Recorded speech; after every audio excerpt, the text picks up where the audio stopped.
Olá, bem-vindos, primeiro ano da mediação tecnológica. Quero mandar um beijão para todos vocês aí que estão nos assistindo nesse momento, né?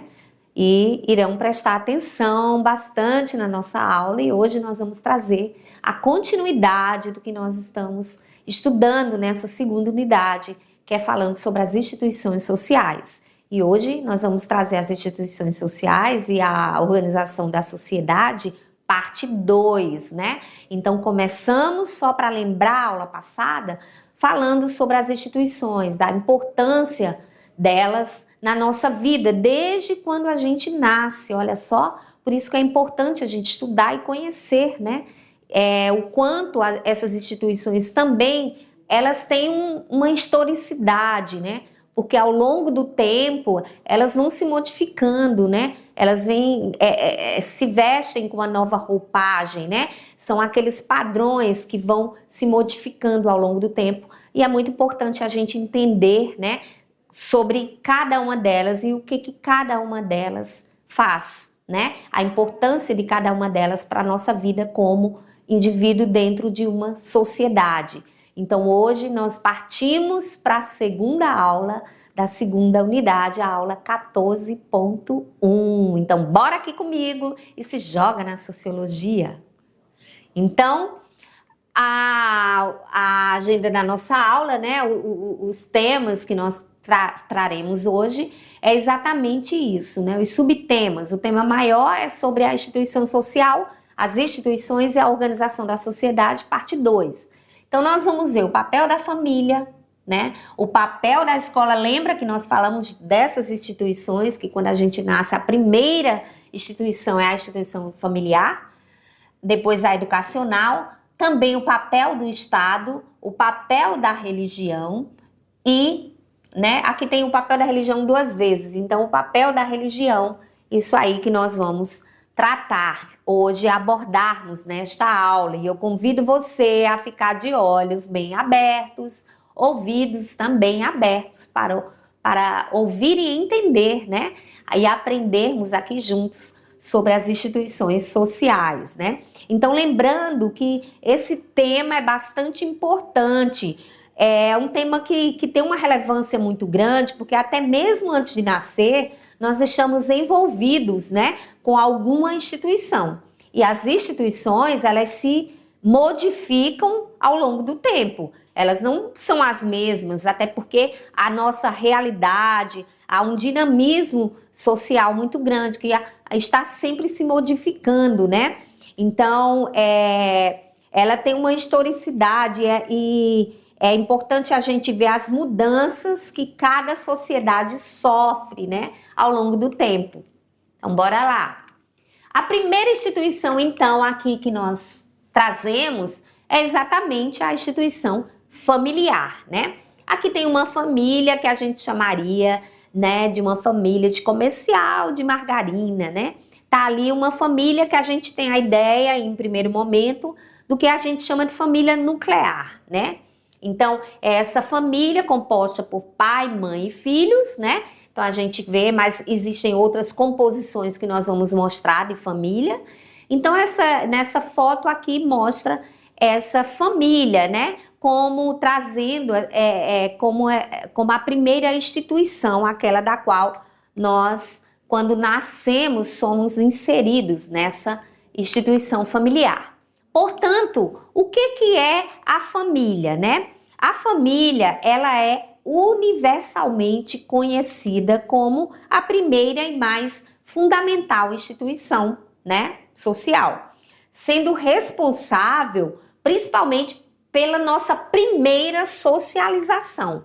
É o que nós chamamos de socialização primária. A família, portanto, é a primeira instituição social com a qual temos contato.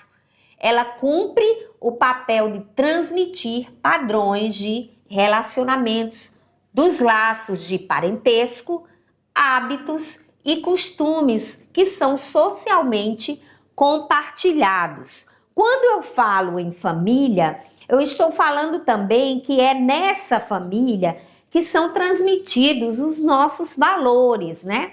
Nossas crenças, nossas normas, né? E a questão também da nossa cultura, né? É aqui dentro que eu vou aprendendo a falar, né? Eu tenho um contato com a língua, né? Eu tenho contato com os laços de parentesco, né? Que os costumes, né? A forma como eu vou me comportar dentro da sociedade.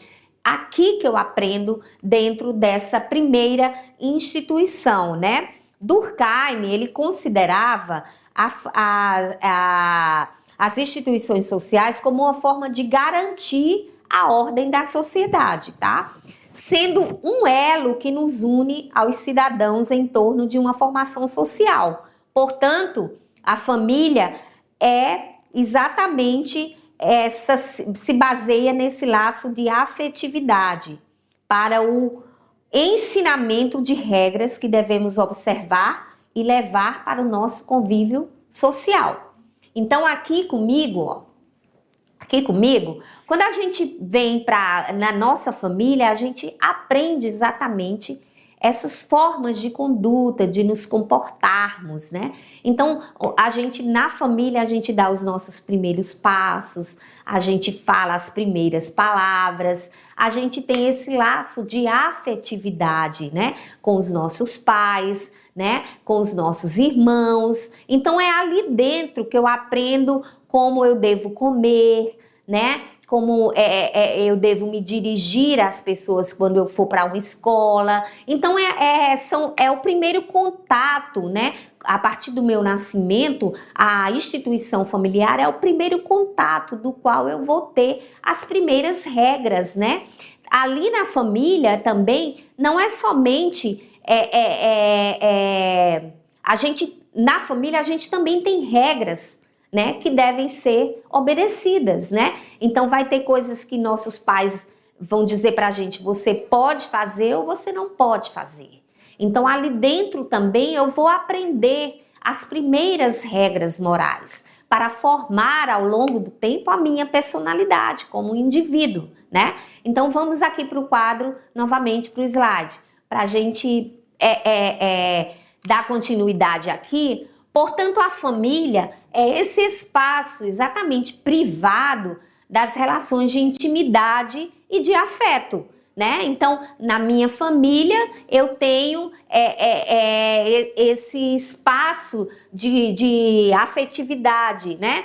É o espaço, ou pelo menos, né, deveria ter, porque tem famílias que não necessariamente vai ser um lugar de afeto, mas sim de conflito, de se deparar com violência, de se deparar com medo, né? De se deparar com coisas ruins, né? Que de repente vai me fazer um mal quando eu estiver adulto, né? Então o que se espera de uma família saudável, né? É uma família onde eu me sinta bem, onde eu tenho afeto, onde as minhas relações entre meus pais, meus irmãos, é uma relação de afeto, de amor, né? Não, isso não quer dizer que a gente não brigue com o irmão de vez em quando por causa de uma roupa, de um sapato, isso é normal, é saudável, né? Mas que não seja algo que vá trazer a minha pessoa como indivíduo danos, né? Que me façam, quando chegar a uma idade adulta, ter medo, ter raiva, ter rancor da minha família, né? Então a família, espera-se que a família seja esse espaço onde aprendemos a obedecer às regras de convivência, né? E a lidar também com a diferença e a diversidade. Porque dentro da nossa família, a gente sabe que se eu tiver 10 irmãos, cada um deles vai ser diferente de mim. Em algum momento ele vai parecer igual, né? Porque a gente vai ter lembra que a gente falou da consciência coletiva? Mas em algum momento eu vou ser diferente dele, ele vai ser diferente de mim. Então, a gente precisa também saber lidar com essas diferenças dentro da família. Quais são, então, as funções da família? Como essa família, ela atua, né?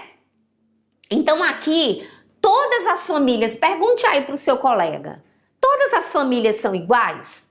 Pergunte para ele aí, né?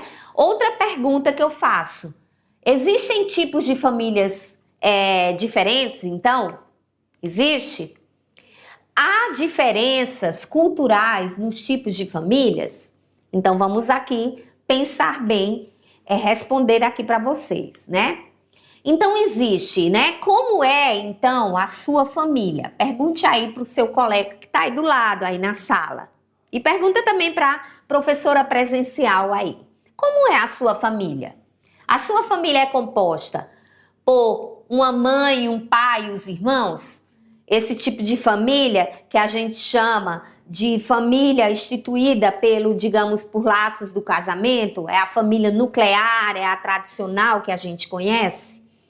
Ou será que a sua família é composta por uma mãe e você apenas, e um pet, seja ele ou um cachorrinho, ou um gato, ou um animal de estimação, né? Ou será que sua família tem duas mães? De repente, é composta por duas mães, você e mais um animalzinho de estimação? Ou será que é composta por dois pais, né? Porque a gente vê isso aqui, gente, a gente traz aqui os diferentes tipos de família que ao longo do tempo eles foram fazendo novos arranjos, que nós chamamos, né? Então as famílias hoje, ela não é apenas, né, aquela família que os pais de vocês de repente conheciam, né, que era a família tradicional, que a gente chamaria de família nuclear, que seria essa aqui. Mas existe hoje vários arranjos familiares, né? Famílias com duas mães, família com uma mãe, família com dois pais, ou família com os avós, né? Os avós e os tios, que a gente chama de família extensa. Então hoje a gente tem diversos arranjos familiares. Nós temos a família matrimonial, que ela é instituída pelo casamento, né?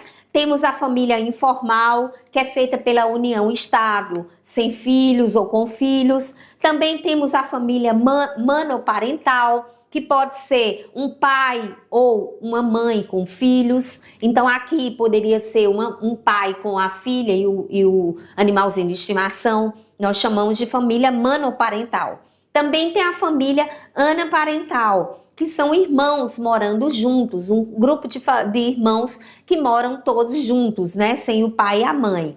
Ou também a família homoafetiva, né, que é aquela família composta por casais do mesmo sexo, como é o caso daqui, ó, e daqui também, né? Então são famílias homoafetivas. Também tem uma família chamada de família anfitriã, que é aquelas famílias que escolhem temporariamente crianças e adolescentes por questões sociais, que a gente chamava também de famílias acolhedoras, né? Que acolhem ali, ela não tem o laço sanguíneo, mas ela tem o laço afetivo, ela acolhe esse indivíduo, né? Fica com aquela criança ou adolescente que no momento não podem estar com os pais, ou por casos de violência, ou porque de repente perderam os pais e se tornaram órfãos. Também tem a família adotiva, né? Aquela família que de repente me adotou como filho ou filha. Então a gente tem vários arranjos, nós chamamos de arranjos, tá? Arranjos familiares, tá? E hoje não é mais só apenas arranjos familiares. Então, são vários tipos de família aqui, tá? Vamos passando para a próxima. Então, as funções da família, quais são, né? Prestem bem atenção e vamos aprender isso aqui. A função da família, primeiro, a gente traz a função biológica. Ela consiste na procriação, né? É interessante essa questão de que essa função biológica de procriar a família para dar continuidade àquela geração, né? Garantindo com isso a continuidade da sociedade e da própria espécie humana. Só lembrando que um tempo atrás eu vi uma reportagem sobre, eu não lembro agora se eram os japoneses ou os chineses, mas eram países asiáticos, né? Que eles limitavam, né, o número de filhos por família. Então, só podia ter um filho. Só que eles perceberam com o tempo, né? Por isso que a gente traz que as instituições elas vão se modificando ao longo do tempo e construindo novos padrões ou se desprendendo daquele padrão que tinha, Então, naquela sociedade, o padrão era se ter um filho, e isso era rigorosamente controlada pelo Estado, né, daquele país. Mas eles perceberam que a sociedade, ao longo do tempo, estava uma sociedade muito idosa, né? Então isso acabava que era prejudicial, porque aquela sociedade idosa, muitos até morriam, outros já não tinham tanto vigor físico para realizar determinadas funções no mercado de trabalho, né? E isso foi, eles perceberam que para a sociedade, né, ali oriental, isso era ruim. Então agora eles estavam abrindo para os casais que estavam casando naquela ocasião, que eles poderiam ter mais de um filho. Então olha só, a importância da função biológica, né, para a procriação, para dar continuidade à sociedade, né? Também a família tem a função econômica, que é a segunda função básica da família, que é a função econômica e também que é de sustento, tá? Então, na família vai ter sempre um provedor ou vários provedores, ou dois provedores, o pai e a mãe, ou somente a mãe, ou somente o pai, ou os avós junto com os pais proveem o bem daquela família. Então, a família também tem essa função econômica. A família também tem a função de socialização, olha só como é importante. A socialização da família, né, a nossa socialização, ela ocorre primeiro dentro da nossa família, né, da nossa própria família. Depois dessa socialização com a nossa família, a gente parte para se socializar com o grupo social em que a minha família está inserida, tá? Então, depois que eu me socializo com a minha família, eu vou me socializar com a escola do bairro que eu estudo, com as crianças que moram na minha rua, com a igreja da qual eu frequento. Então, só depois, mas a socialização, ela parte primeiro da família da qual eu estou inserida, tá? As funções da família ainda continuam aqui. Também ela tem a função de transmissão cultural. Ou seja, consiste num processo de transmitir valores culturais que a família leva para as gerações futuras. Essa função é extremamente importante, pois essa transmissão da cultura vai garantir a permanência e a continuidade dos valores de uma sociedade. Então, isso é muito importante, essa transmissão cultural na nossa sociedade, né? Então, por exemplo, meu pai pesca sempre aos domingos, né? Então, ele me ensinou a pescar também aos domingos, né? Andar de bicicleta, olha só, tá? Transmissões culturais. Olha aqui uma sociedade indígena, né? Transmitindo a sua cultura para as suas crianças, ó. Então, família também é transmissão cultural. E também a família é um lugar de controle social também. A família, ela exerce a função de agente de controle social na medida em que estabelece o quê? Regras e padrões de comportamento para as gerações futuras, né? Então, é ensinar para os meus filhos que eles devem ser pessoas educadas, que respeitem o próximo, e eu desejo que eles ensinem aos filhos deles o mesmo que eu estou ensinando para eles. Então é basicamente isso, a função de controle social, tá?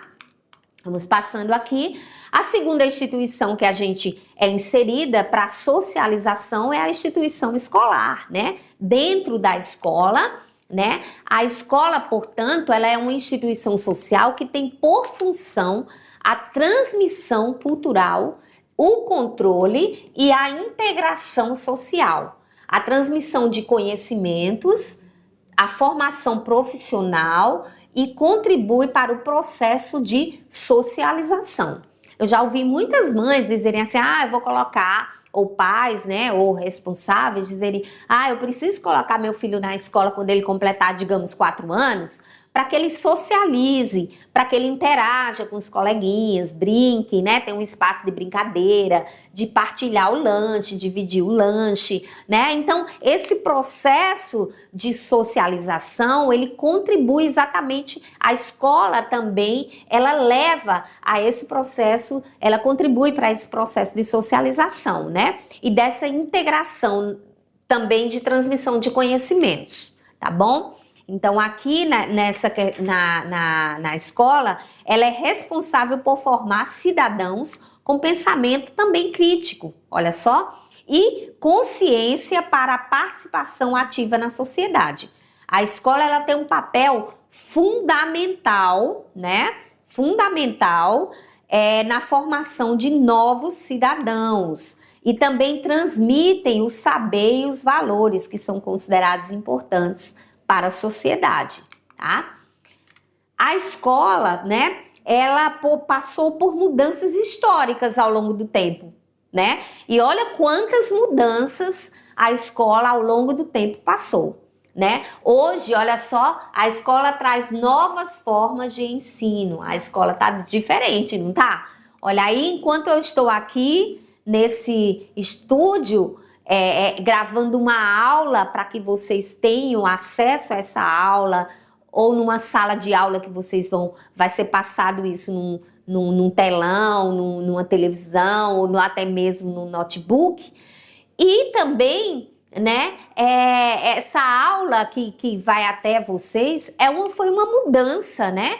Foi uma nova forma de se estudar, né? E isso foi muito acentuado durante o processo da pandemia, que isso se acentuou, né? E se disseminou, né? Ou seja, houve um aumento muito maior. Se antes algumas poucas escolas faziam isso, esse ensino à distância, durante a pandemia, onde as pessoas não podiam, né, se socializar fisicamente, houve então essa mudança, né, na escola. Então a escola, essas mudanças tecnológicas e também pedagógicas levaram a quadros interativos, a computadores, a uma realidade virtual, a uma inteligência artificial. Olha só, a pandemia, ela impulsionou o ensino à distância, né? E o ensino híbrido que combinam aulas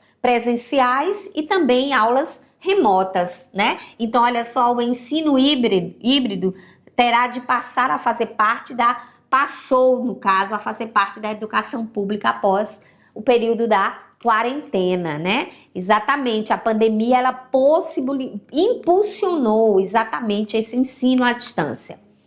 E a instituição que nós vamos ver agora é a instituição do Estado, a instituição social do Estado, né? Então, quando a gente fala de instituição social do Estado, a gente está dizendo que é uma instituição que pode ser definida como uma entidade política caracterizada por um povo, um território e um governo, tá? Então, o Estado, ele tem um monopólio do direito do uso da força e legitimidade para legislar sobre os direitos e deveres dos cidadãos, né? Então, o Estado é a principal instituição social e política de um território, tá? Então, como instituição, o Estado é organizado, ele possui um governo soberano, né? Ele possui um território definido e uma população que tem também interesses e objetivos que são comuns a todos, né? Ele se manifesta através de um conjunto de instituições que são jurídicas, né? Instituições políticas, administrativas, que definem leis, aplicam normas e buscam o bem-estar coletivo. Então, o Estado, como principal função, ele garante a soberania, a manutenção da ordem e a promoção do bem-estar da sociedade, tá? Então, aqui, ó, um exemplo, o Poder Judiciário faz parte de quê? Do Estado, né? do Estado. Então, por fim, a gente traz a instituição social religiosa, né? Nós, só lembrando, lembra daquele mapa mental que mostramos sobre a importância da religião, né? A religião, inclusive para a sociologia, ela é uma instituição social e ela exerce influência sobre a organização das sociedades. Sabiam disso? Sobre as normas morais e também o poder político ao longo do tempo. Vocês sabiam, e vocês já devem ter estudado, que durante a Idade Média, né, havia um poder centralizado, né, principalmente nas mãos da igreja. A igreja tinha total poder, né? Havia um rei, um soberano, mas quem mandava de fato era o clero, era a igreja católica. Então a religião, ela tem nas sociedades essa instituição religiosa, ela tem esse poder político que ao longo do tempo, por exemplo, quando a gente lembra das sociedades antigas, ela controlava inclusive a vida social e reforçava a hierarquia, né? Na Idade Média, ela era a instituição mais poderosa, tá? Então a igreja, ela teve poder na Idade Média, tá? Na Idade Média, também na idade Idade Antiga, na Idade Média, né, na Idade Moderna, né, aí o poder da igreja também, e também a gente diz que na Idade Contemporânea, né, a gente falou da Idade Média aqui, ó, mas vindo agora para a Idade Moderna, surgem novas formas de religião, né? Aqui na Idade Moderna. E o poder, né? E o poder da Igreja Católica, ele acaba que diminui. Na sociedade contemporânea, hoje a Igreja exerce um poder simbólico, mas também um poder cultural. Ela pode tanto promover a paz e solidariedade, também quanto gerar conflitos e intolerância, dependendo do contexto, tá? Então, a instituição religiosa, ela também atua como instituição, social. É uma das instituições mais universais da humanidade, que nós falamos agora há pouco. E as crenças e práticas religiosas adotadas pelos seguidores, elas são extremamente diferenciadas, né? Quando a gente pega uma religião hindu, uma religião budista, né? Quando a gente pega uma religião espírita, ou católica, ou evangélica, cada uma delas tem uma maneira de se comportar diferente, né? Adotam, inclusive, práticas religiosas, né? Do qual são diferentes uma das outras, né? Em alguns momentos elas podem até se parecer, mas em outros momentos a gente percebe muitas diferenças. Então é importante a gente ver que no mundo contemporâneo, enquanto que na Idade Média era uma unificação do poder da Igreja Católica, né? Aqui no mundo contemporâneo a gente vê essa diversidade de religiões, essa propagação de religiões diversas, né, variadas. Então, falando disso, né, a gente traz aí um quadro para mostrar, né, os dados da religião no Brasil, né? Então, aqui a gente percebe as maiores religiões do mundo. Vamos pegar primeiro as do mundo, né? Então, aqui a gente percebe que os católicos, né, são em grande maioria ainda, né? Os cristãos, de um modo geral, vamos pegar aqui os cristãos, ainda são em grande maioria, são 31,2%, tá? Dos cristãos que estão aqui, ó, a grande maioria ainda no mundo, estou falando do mundo, depois a gente vai trazer para uma situação mais a nível de Brasil. Os que não têm religião, eles ficam, depois vem os muçulmanos, depois dos cristãos vem os muçulmanos, como a segunda maior, né, que está aqui, ó, os muçulmanos. Depois vem os sem religião, né, que já são 16%, ó, ocupa aqui esse espaço. Depois vem os hindus, que são 15%, basicamente a religião hinduísta, a grande maioria está na Índia, né? Os hindus aqui, a Índia a gente sabe que é um país, que é um lugar populoso, né? Tem mais de 1 bilhão, se eu não me engano. Então a Índia é um país extremamente, uma população enorme, né? Aí vem outras religiões que são incluídos judeus aqui, né? Aqui, e os budistas, né? Então, em primeiro lugar, os cristãos, segundo lugar, os muçulmanos, quarto lugar, os sem religião, quinto lugar, os hindus, sexto lugar, os budistas e sétimo lugar, outras religiões, tá? No Brasil, vamos ver aqui como que está o quadro panorâmico do Brasil, né? No Brasil, quem lidera ainda é a religião católica, né? Então, no Brasil, né, milhões de pessoas maiores de 10 anos, basicamente em 2010, liderava aqui a religião católica, com 65,1%, né? Mas hoje esse índice caiu para 56,7% hoje, tá? 56,7%. Esse número agora caiu. Os evangélicos, ele era 21,6% no Brasil. Agora aumentou para 26, tá? 26%. E também aqui, os sem religião, né? Os sem religião aqui, ó, que era 12,8%, caiu. Então agora ele só é agora diminuiu para 9,3%. As outras religiões como budismo, judaísmo e islamismo, né?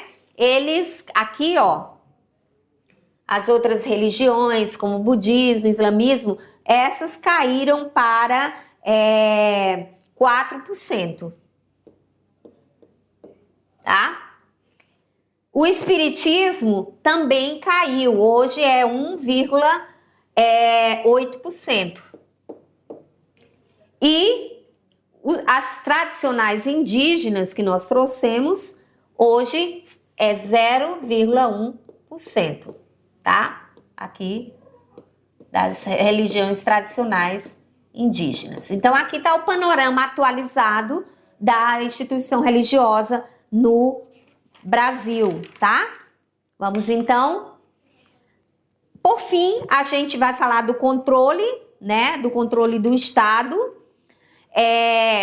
sobre a sociedade, né? Então, em qualquer sociedade ou grupo social, a previsibilidade dos comportamentos pelas normas sociais formais, como as leis, e as informais regras de conduta, amplamente aceitas, embora não regulamentadas, é condição para que seja mantida a ordem social. Portanto, o controle social se divide em formal, tá?